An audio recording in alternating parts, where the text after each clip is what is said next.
Hey Insomniacs, what's up? So this is my review of the game Transistor, which was one of the last one's games that came out for the PlayStation Plus for free, or if you had PlayStation Plus, you could get it for free.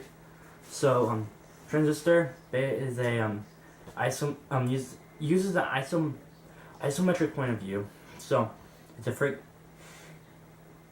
a set viewpoint, so you can't change it or anything, and basically, when the game starts, you're just standing there in the middle of this, like, open space, like the square, and you start walking around, and then you hear this voice, and that's a man's voice, and he talks to you like he knows you, and you walk up to him stabbed with, with the transistor, which is, like, this sword, like, flash drive thing, and you pull it out of him, and then you start walking around, and you have one attack, which is Crash, which is, like, supposed like his attack or whatever.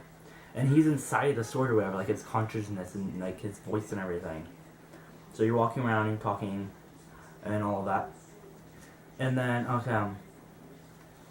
you basically walk around and you start like fighting these things known as the process. And then,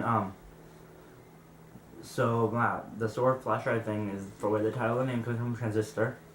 And, you can also use it to access terminals in order to change around your attacks, passive skills, and other things like that, like your upgrades and stuff.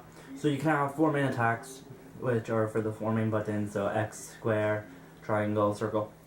And you can set one attack to each of those, and then they each have 2 upgrade slots. And you use those upgrade slots to change the attack. So there's different combos and everything. Like the function or your attack function or your attack spark, it basically when it's just itself, it's on these little like square things and it explodes, and everything like blows up and everything. But if you use that in an upgrade, it can help. One of your attacks will actually like spread out or like shoot like multiple, and things like that. Your functions or whatever, your attacks, they're actually you get more of them by picking up the consciousness soul things that you'll see in dead people that were killed by the process.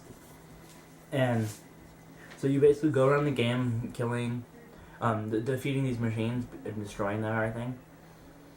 And other than that, there's not really too much to it.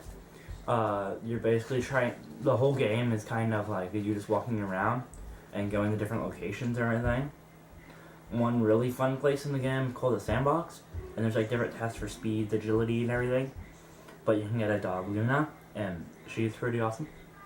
She like plays with like this beach ball and everything, and you can get different music, which is made by your character Red, who was a famous singer. And there are also limiters, which like help increase the amount of attacks you can have, like each attack takes up a certain amount of space, so 1, 2, 3, 4, etc.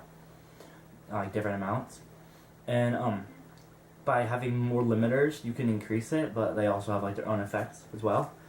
And then you can also set your functions to be passive skills, which will like passive skill, it's a constant thing. So like an increased attack or enemies will become friendly or stuff like that.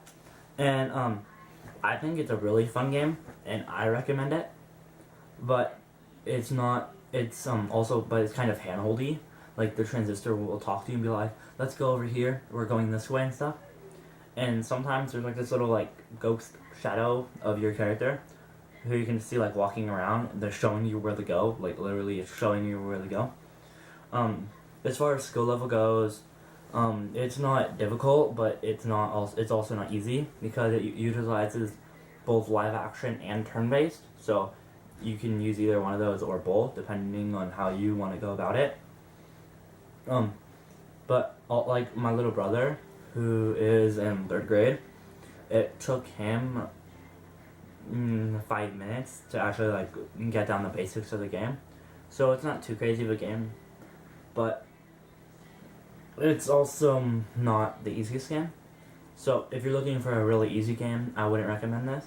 But if you're looking for a really challenging game, like something that you have to actually like try extremely hard for, I also wouldn't recommend this game, if that's like all you're into. But this is a really fun game, and you will get into playing it if you like games like this. So I recommend checking it out. Other than that, that's the end of my review. I know it's really short, but it's my first one.